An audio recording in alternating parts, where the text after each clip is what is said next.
part of the Press Play Podcast Network. Look up in the sky. It's a bird. It's a plane. This is Jason J. Lewis, the voice of Superman on Justice League Action. This is Mark Wade, writer of Superman Worldwide. You're listening to the Krypton Report.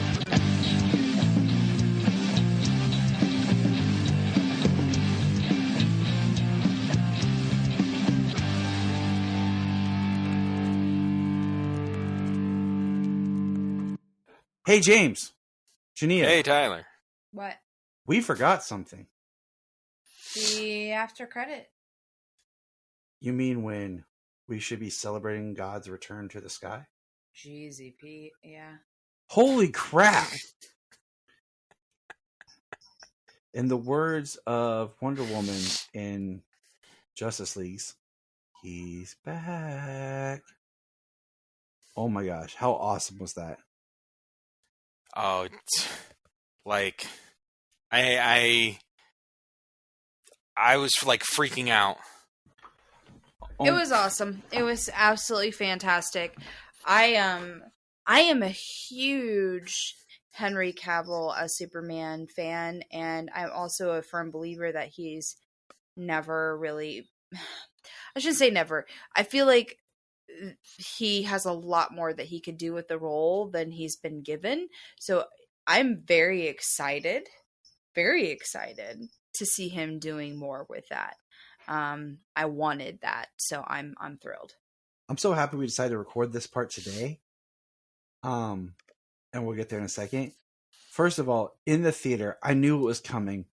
And like I was sitting in front of Junia because like her mom went with us and I had to buy a ticket later. So Junia gets to see me, but like I literally was sitting forward with a big smile on my face like a child. Like I haven't been this happy in a long and I had chills. I was so like happy. Speaking of child, he came up on the screen and did his little thing and whatnot, and Sayla started like yelling afterwards, like cheering hardcore. She was the loudest one in the whole theater about it. She's like, "Yeah, baby, yeah." I'm like, "That's my daughter." Awesome. Right? It was adorable. Oh yeah, like where I was sitting, you know, I had the rail right in front of me, so my feet were up, and I was like, I had my hands together, and I was just looking up at the freaking screen like, yes! Like, this is so awesome. It was so great to see Henry back on screen as Superman. I mean, he's my favorite Superman. I friggin' love Henry Cavill. Yep. Like so much, everything he's been doing for a while. He's fantastic. Yeah, I love Henry Cavill. He's a great actor. And he just seems so freaking cool. I mean, he's like the king of nerds right now. Yeah. You know? So I mean, it is funny because just on that note, I think I told Tyler about the TikTok that Jamie sent me talking about guys, and then talking about like Henry Cavill, like when he starts talking about building his computer or talking about The Witcher, and the girl who made the TikTok says, "Well, I just might as well be pregnant then." It was hilarious. So, I mean, yeah, but you know, Superman shows up. Superman returns. I think a lot of people are really attached to kind of the lead-in, Amanda Waller being there, and then Superman showing up afterwards. But man, I swear, Henry's look, his delivery is not Amanda Waller sent me here, right, or anything. She even says, "I have to call in a favor."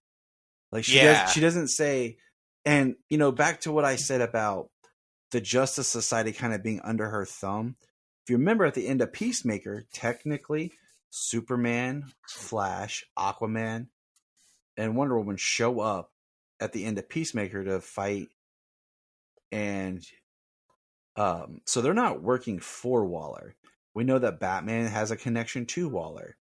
So she says, I have to call in a favor for someone who's from another planet.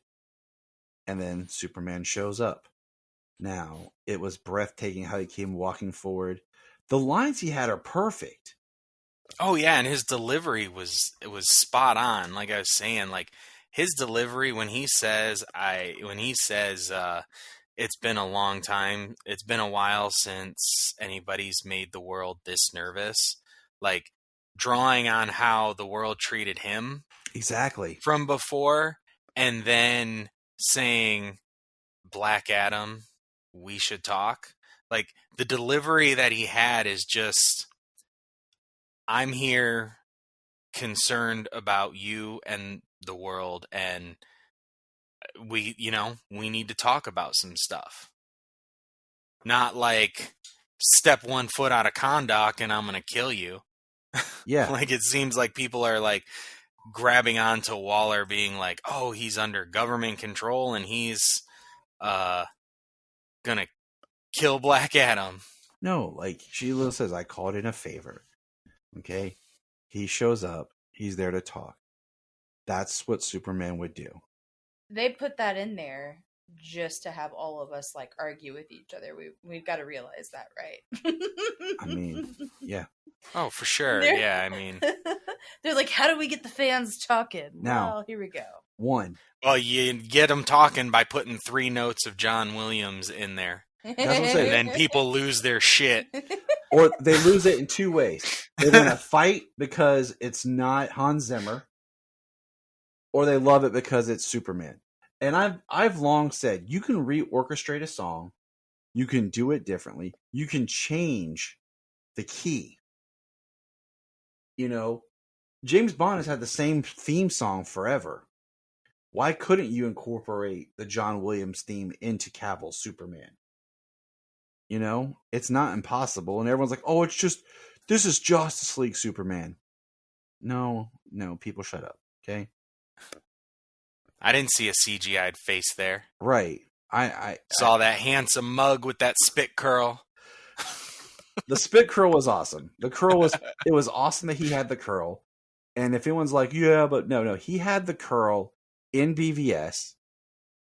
It's shown a couple of times when he's battling Batman. It was a perfect way of doing it light without going like crazy, you know? Yeah, it's not this tight, waxed down spit curl that is stuck to his forehead that'll never move. Brandon Routh, poor guy. They actually had. Did you know that they actually had a curl hairpiece for Brandon Routh? Like, I didn't. That's to make sure that like the curl was perfect. Yeah, poor guy. That's see how the curl is right there for Brandon? Perfect, right there. Superman Returns style. You can't really see it in that poster, but yeah, it was a little much. Now, do you think that's a new costume, or they just like digitally increased the color? Because it does pop a little bit more. But that's the Man of Steel suit. Well, you know, the Man of Steel suit behind the scenes was much brighter. More vibrant than it came across because of the desaturation of the colors. Yeah, the gold on it wasn't as yellow. Like there's more yellow in his crest than the Man of Steel suit, but that's the suit it is. Because it doesn't have the Kryptonian writing down the S. Yeah, and I really did like the S. I like the yellow in it. It looks like a smidge bigger. But yeah, it was fantastic. So it makes me think like they just maybe it's a new suit. Maybe he wore the Man of Steel suit and they, did some post on it or something to pop it a little bit more. I see people complaining that he wasn't in the black suit. Sorry. And I'm just like, dear God, like one. Oh, and you cannot make people happy, especially when it comes to this thing. Like it is an all out war, and it is an all out war between these Snyder elitists, something or others, elitists. That's the best word you can say. It's like it's a war between these Snyder elitists and DC gatekeepers. Like, you're never gonna meet in the middle. What's crazy? Like, I absolutely love every single Snyder movie. I love them all, and they are fantastic. He's one of my favorite directors, and this is not, like, I don't have a stake in that game, like, the way that they're playing it. You know what I'm saying? What drives me nuts with it is it's like all of these characters, first off, especially Superman, so freaking timeless and is meant to be, like, I don't know, adapted, shifted, changed over time. Like, he's not meant to ever stay the, like, you know, somewhat malleable, concrete same. Like, it's the only reason he's lasted 85 years. Exactly. I mean, but, like, let's enjoy this. Yes. Like, why are we stealing the joy and the heart from the character just because we're getting caught up on this little petty, like, you know, piddly crap, you know? I've said, I'm sorry. No, you're right. Because, one, Zack Snyder, we know, shot all of Justice League, his Justice League, whatever, with a blue and red costume that was tinted so that in post, if he wanted to do the black suit, he could. There was no black suit that was ever created. Yeah. So they're not going to waste more money to tint it black, okay? 2, I've said this for a long time. The black suit for Zack Snyder's Justice League was a marketing thing to help separate it visually from what had already been done. And the black suit only works for the resurrection. Okay, 3, there was a blue suit on the ship that he didn't choose during his return. So that makes the black suit something a little bit more important for Justice League. Because he chose it for a reason. Okay, now he's back. I kind of wish in Zack Snyder's Justice League they had done the blue for the shirt rip at the end, but I get why they kind of kept it with the black. That would have quieted people, honestly. Yes, you know. Yes, it would have. Like, people wouldn't be bitching if he had ripped it open and it was the blue suit underneath. Like, oh, he's back in the blue. Like, that can't happen in between films, apparently. No, dear God, are you kidding? You can't have character growth without it being seen. But the other thing, the point thing is, Hulk. You can't have Superman show up in a black suit to confront Black Adam. That's a lot of black. Yeah, at night. Night. 2 dudes in all black staring each other down, like you need that juxtaposition of blue and red against the black and yellow. Like, so we talk about the spit curl, right? Yeah. Well, you said as of today, it was great that we waited for today because we planned to record last night, and we did it today. And Henry Cavil posted on his Instagram that he is back. He posted a shot in a video, a beautiful marketing shot, you know, of Superman, and he's got the spit curl. People are all over, get rid of the spit curl. People suck. Yeah, like, come on. I don't mind the curl when it's something natural like hair does, compared to being like Brandon. And that's Ralph, what his looks like, honestly. Just like how it fell on during Cavil. BVS. Like, it looked great. I like today he said, I'm back as Superman. Like, we know that the Hollywood Reporter reported that they're in development of a sequel, another Superman film with Cavill. And he said a small taste, and he'll speak on that at a later date. And a later time. We know that before Christopher McQuarrie and him had pitched a Superman movie and Warner Brothers turned it down. The leading How group, do you do that? Yeah, Walter Hamada. But the regime has changed. I think maybe that's the movie that's back up because, you know, McQuarrie is wrapping up his post on his other films. Junia, just so you know, Christopher McQuarrie directed Mission Impossible, the last 2. So 5 and 6. So Rogue Nation, and then Fallout, which is where he friended Henry. Mm-hmm. And he also wrote those films as well. And then he's directed the 2 new Mission Impossible movies that will be coming out over the next 2 years that were already filmed. Nice. So he's a writer-director who shoots action beautifully, has a working relationship with Henry, much like Mr. Jamais had with Dwayne that got him the gig to direct this. Mm-hmm. So that's kind of everyone's front runner thinking who will, direct the project. Now, let me throw this at you. What would you call this film? I'll go Man of Tomorrow. Ooh, I like that. Jim? No, I do. I like James' idea. I would just call it Superman. Because we've never had Superman as a title on its own. Well, see, when we go back to when I first started on this podcast, we had a sequel discussion. Yeah, we did. And it was Man of Steel, Man of Tomorrow, Superman. Yeah. And that was the trilogy. That was our trilogy. That was our trilogy as we prepared for Justice League back in that time period. But I was thinking about today, like, I think Man of Tomorrow is an awesome title. But I was thinking, like, Superman has not been used since the Kirk Allen's first serial. Because, look, Superman and the Mole Men, Superman the movie, Superman 2, Superman 3, Superman 4, The Quest for Peace, Superman Returns. But just Superman has never been used in a movie. And, nowadays, that's kind of the thing, like, think about Halloween. Yeah, think about we have Shazam, Black Adam, Aquaman, Wonder Woman, Superman. Like, just the title of the character movies.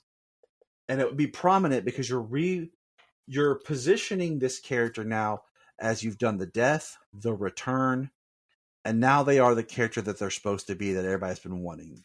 So presenting it just as Superman. Like, this is who it is, I think would be the best title. Cool. Or maybe they call it the Big Blue Boy Scout. I don't know. Well, if it was under Hamada and it was actually coming out, that's probably what it would be called. Yeah, and they'd be all right. Red Blue Burr. the Red Blue Blair strikes back. They'd be like, all right, Cavill, we're going to remove your costume. You will just wear this jacket, and we're just going to paint an S on a t-shirt, and now you're Superman. You can't fly. You just jump and run real fast. And action. And cut. We make it for $25 million. But I'm excited. Like, it was great to actually hear him say, I'm back as Superman. The wheels are rolling. It's exciting, It'll probably be another 2 years before we see a film. But, okay. Oh, yeah. Well, he just wrapped on Witcher Season 3. From what they are saying, Witcher Season 4 is going to be rolling. Like, they're rushing that up, so. But yeah, he'll have that, and who knows. But next year is the 10-year anniversary of Man of Steel. And that's going to be a fun time for us to talk, James, and revisit the film together. And just have some conversations. I'm going to bring Junia back for that because that movie came out at a really interesting point in time for us. Mm-hmm. So I am always ready to talk Man of Steel. But all right, Henry is back. He is still Superman. He is, on the screen again in a official real cameo, not like the poor thing we got in Shazam. But it is him. Yeah, which if the rumors are still to be believed, it was supposed to be him. But and a lot of it was saying it was rumors, that it was scheduling as to why he couldn't make it, and I really doubt that. Honestly, I think it was more contract. Like, look, I want to do this, but I don't want to just be popping up in cameos. Like, I want to actually play the character, get in a film. Yeah, and I don't think they were trying to have that. Like, for whatever reason, you don't want Superman in a movie. But whatever. Okay. So, yeah, it's awesome that he's back. He's going to be Superman. We're going to have another. I don't think that that's in question. Like, they're developing a Superman movie if he's coming back saying, I'm back. Yeah, and this is just a taste. And I don't want, like, Black Adam 2 to be Black Adam versus Superman. Like, that's not what I want. Now, if Superman ends up fighting Black Adam in, say, Black Adam 3, you know, where there's some sort of discord that happens and we've already gotten Superman in his own movie, I'm fine with. But I don't want another just Superman fight somebody movie. So, all right. Well, let's get out of here. Let's go and celebrate and watch Man of Steel. Maybe tomorrow. It's kind of late. I'll just bring up the Smallville fight on YouTube real quick, and then I'll go to bed. That sounds good. Yeah. I'll just go watch a clip from Zack Snyder's Justice League. Not impressed. And then I'll go to bed. Go to bed to smile. All right. Remember, everybody. Superman. Black Adam. It's been a while since anyone's made the world this nervous. Black Adam. We should talk. If you are like Tyler and James and can't get enough Super Talk, check out these other podcasts. Digging for Kryptonite, Supergirl Radio, The Last Sons of Krypton, the Superboy Legacy Podcast, All-Star Superfans, Superman the Animated Podcast, The Aspiring Kryptonians, Always Hold On to Smallville, The Geek of Steel, and Truth, Justice, and Hope. Remember to check out Krypton Report on all social media platforms. Go to linktree.com/Krypton Report. You find all of our information. $1 a month. You'll get extra special content that you don't get on the main show, like movie commentaries and whatever else comes out of our mouths. So check it out, patreon.com/Krypton Report. This is Dan Jurgens, and if you want to have a good time, keep listening to the Krypton Report.